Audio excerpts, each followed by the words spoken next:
Drawing and visualizing decimals is a really important stepping stone to understand what a decimal is. So, we know what a decimal is. A decimal is a part of a number. So, when we go less than 1 or in between two numbers, we can find smaller numbers such as tenths, hundredths, thousandths. So what we need to do is visualize this number. Now, we know what this number is. It's 1.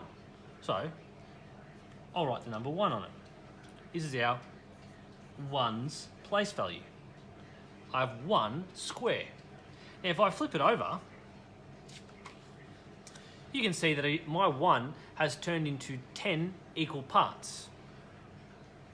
1, 2, 3, 4, 5, 6, 7, 8, 9, 10.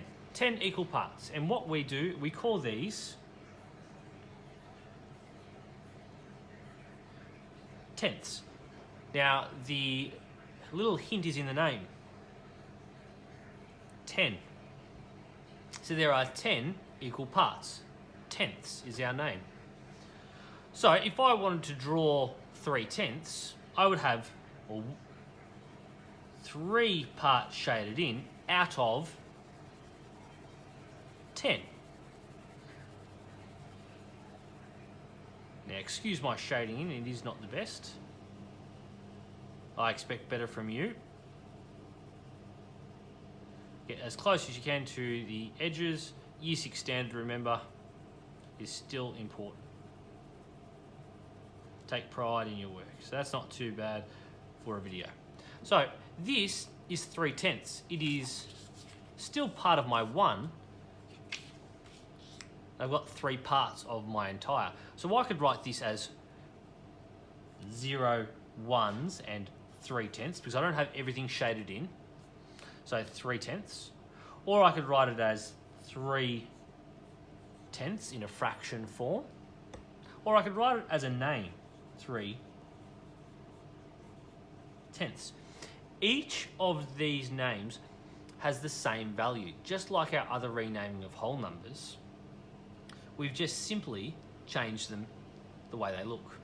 So we know 3 parts out of 10, 3 tenths, because based on our base 10 system, if I have 10 tenths, I would have 1 whole. So to help you visualize a number, I have drawn, so don't think just because you don't have a computer, a printer, that you have to print. You can make these. I've measured, this one is 5 centimeters by 5 centimeters. Make it easy on yourself if you want, and you can do 10 centimeters by 10 centimeters, and each tenth is 1 centimeter large. So that's my ones. Here is my tenths, because they're broken into 10 parts, and here is my hundredths. So, for example, if I had a number, if I had 1, 3 tenths and 8 hundredths, I would draw it as such.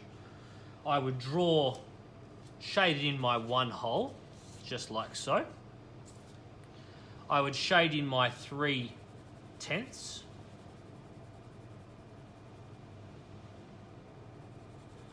Like so, 3 parts out of my 10.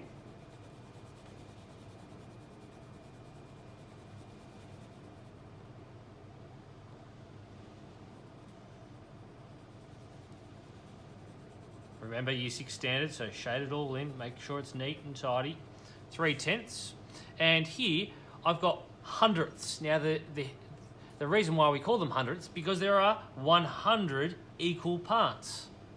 So, I need 8 hundredths, so that means I need to shade in 8 squares. Now, it doesn't matter which way you shade them. I'll shade 4 there, 4 there,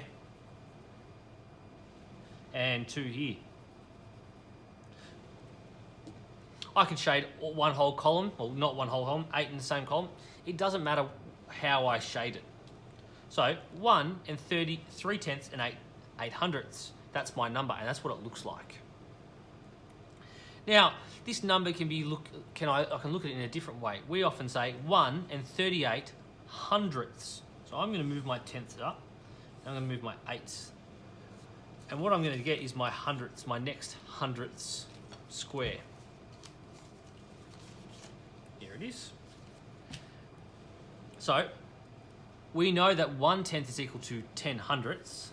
So I shade in 10. And I've got 38 hundredths, so I must have 3 lots. So 30, that's 20 hundredths, 30 hundredths, and finally 8 hundredths. So 1, put my decimal point here, 1 whole and 38 hundredths is the same as up here. It just looks a little bit different. As you can tell, my tenths take up the same amount of room as my 30 hundredths. So I can call this 2 different names. I can rename it 1 3/10, 8 hundredths. This is how we call them.